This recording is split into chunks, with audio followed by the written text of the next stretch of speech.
Hello friends, welcome to learn services. This is Ram Soni. आज हम discuss करेंगे एक ऐसे मुद्दे के बारे में जो नेशनल लेवल पे एक बड़ी कंट्रोवर्सी क्रिएट कर रहा है। कंट्रोवर्सी की वजह है कि मोदी सरकार के मिनिस्टर हैं, केंद्रीय मंत्री हैं नारायण राणे। इनको महाराष्ट्र पुलिस ने गिरफ्तार कर लिया है। वजह क्या है इसके बारे में जानेंगे, क्या क्या इश्यूज हो सकते हैं उसके बारे में डिस्कस करेंगे। तो चलिए शुरू करते हैं डिस्कशन को। देखिए यहां पे आप देख सकते हैं कई सारे न्यूज़पेपर्स दिखाया भी है। Union minister Narayan Rane arrested for his remark against Maharashtra CM. Now हम जानेंगे बेसिकली इन्होंने ऐसे क्या रिमार्क कर दिए महाराष्ट्र सीएम उद्धव ठाकरे के अगेंस्ट में कि इनको गिरफ्तार कर लिया गया। देखिए आप देख सकते हैं इनके घर के सामने काफी भीड़ है और यहाँ पे जब इनको गिरफ्तार किया गया तो यहाँ पे बहुत सारे लोग जो है यहाँ पर गैदर हो गए थे और प्रोटेस्ट कर रहे थे। आप देख सकते हैं इसमें।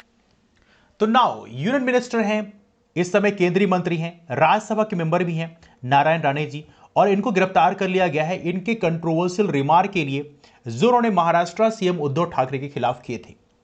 नाउ यहां पे आपको समझना है नारायण राणे जो है पहले थोड़े टाइम के लिए डेप्यूटी बेसिकली महाराष्ट्र के सीएम भी रह चुके हैं, तो ये भी आपको पता होना चाहिए। नाउ इन्होंने रिमार्क क्या दिया था, महल सिटी में एक प्रोग्राम था रायगढ़ में, जहां पे राणे साहब ने रिमार्क दिया था कि चीफ मिनिस्टर के खिलाफ। इन्होंने बोला कि यह बहुत ही शर्मनाक है कि एक सीएम को यह नहीं पता है कि कौन से नंबर का ये इंडिपेंडेंस डे है।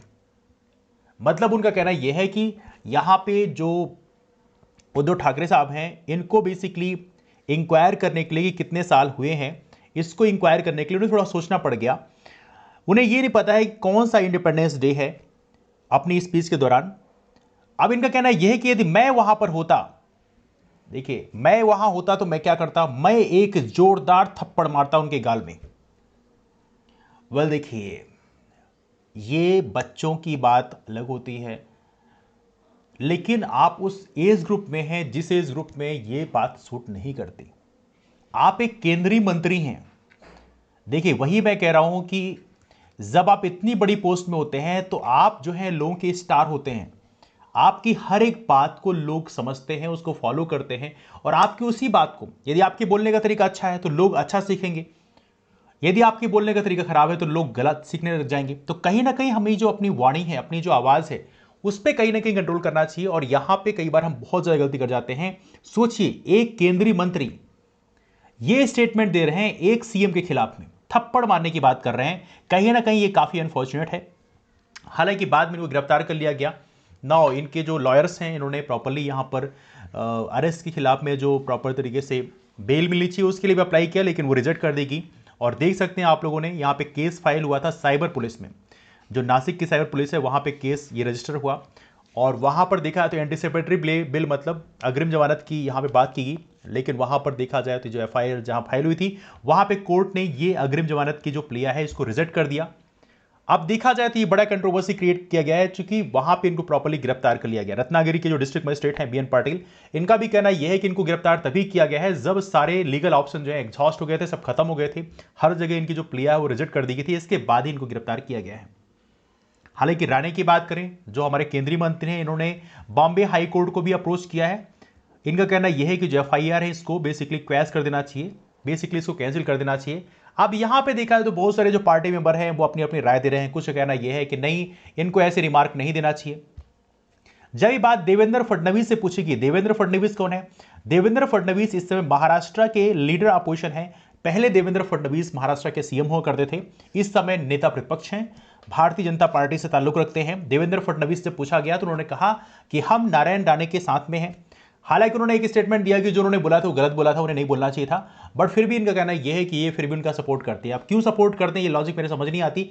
हालांकि उनकी पार्टी के हैं इसलिए सपोर्ट करेंगे ही, लेकिन कहीं ना कहीं ये बहुत ही अनफॉर्चुनेट है कि इतने टॉप लेवल के यूनियन मिनिस्टर इस तरह के स्टेटमेंट इस्तेमाल करें कि मैं यदि होता तो मैं गाल के नीचे थप्पड़ लगा जमा देता या थप्पड़ जमा देता। ये स्टेटमेंट एक इतने बड़े लेवल के जो मंत्री हैं उनको शोभा नहीं देता।